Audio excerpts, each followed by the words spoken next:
It's hot. It's a Monday. And I'm wearing running gear. And we're sitting in a car park. Yippee! Let's talk about The Running Man. Let's indeed.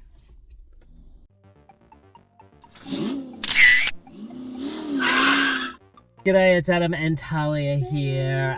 We just got out of a screening of The Running Man. This is the latest film from director Edgar Wright, based on the 1982 Stephen King novel of the same name, which was originally, firstly turned into a film in 1987 with, what's his face? Arnold Schwarzenegger. Talia, what is this film about? It follows our main character, Ben Richards. In this society, he's been blacklisted from all different types of work for insubordination, mostly just helping his colleagues. He has a sick daughter at home, he has a wife, and he basically finds himself at a loss of what to do. Mm-hmm. And he decides to, in a moment of weakness and understanding that he doesn't have any other options, sign up for the show called The Running Man, which is that they have to stay alive for 30 days while they get hunted by these professional assassins, basically, and military types. Five hunters. And then the city, so people can report and stuff. So you're basically his journey in trying to escape the inevitable catching of him and trying to earn money for his wife and kid. He will win $1 billion. $1 billion. $1 billion. $1 billion if he wins, which is the whole reason he's trying to get money for his sick child. So this stars Glenn Powell as Ben Richards and has an all-star cast, including Josh Brolin, Coleman Domingo, Michael Sarah's in this as well. So you've got some decent people in this film. This is the first film for Edgar Wright since I don't know, what was his last movie? Was it Baby Driver?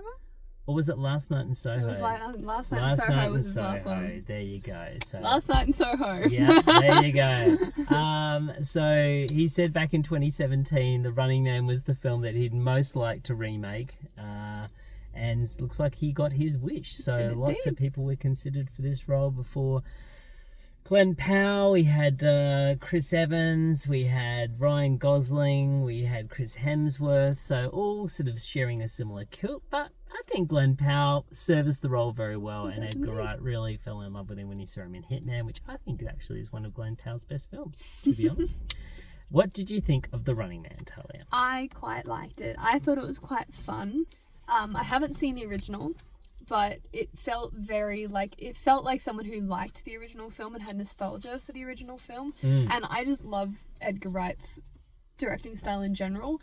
I love Baby Driver. It's one of my favorite films ever. Like, it's literally one of my favorite films ever. And he always does the whole keeping up with the action, making it fast paced, making it punchy. It's very high octane, like, kind of filmmaking, where he makes those moments where people are getting caught or people are on the run. It feels very tense and very much like you're with the character as they're trying to escape these people who are trying to catch them. And Glenn Powell's great. He's so funny. He is funny. In this. He plays the whole sarcastic, hero, but not really a hero very well. Oh, he's like cheesed off for most of the movie. Yeah, he's quite angry. He's pretty much pissed off for the whole film, which is great, what his character needed to be. Yeah, exactly right. It's interesting, this film. Like, it's very much Big Brother is watching. Got a lot of themes that are quite actually pretty relevant probably to today. Yeah, I think so. And it's the consumption of mass media as well. Like, it's the whole Hunger Gamesy type of thing going on. The whole AI deep fakes.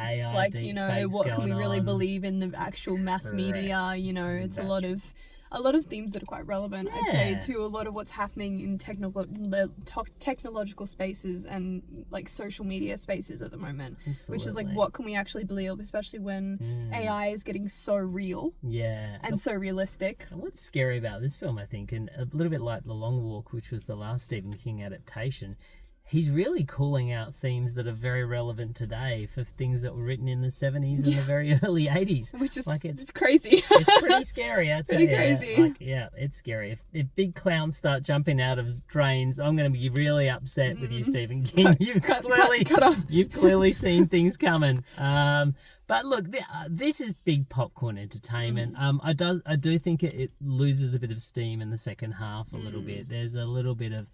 There's sort of a moment that I think that kind of, you can sort of see the film kind of slow and kind of go, where are we going to go next? So yeah, I mean, there's a couple of there's a sort of a turning point, I think, in this, but I really like the setup. I thought that the start of it was really great. You know, the establishment of the character, we do root for this guy, we do feel for him. He's kind of angry and a bit mean and a bit, you know, I think a little bit confused as well, but I think overall we're very much rooting for Ben to get through this thing. And yeah, Glenn Powell certainly gives him some great gravitas, and I think he does a really great job. Yeah, I mean, Josh Brolin's always fantastic. He's really great as the bad guy.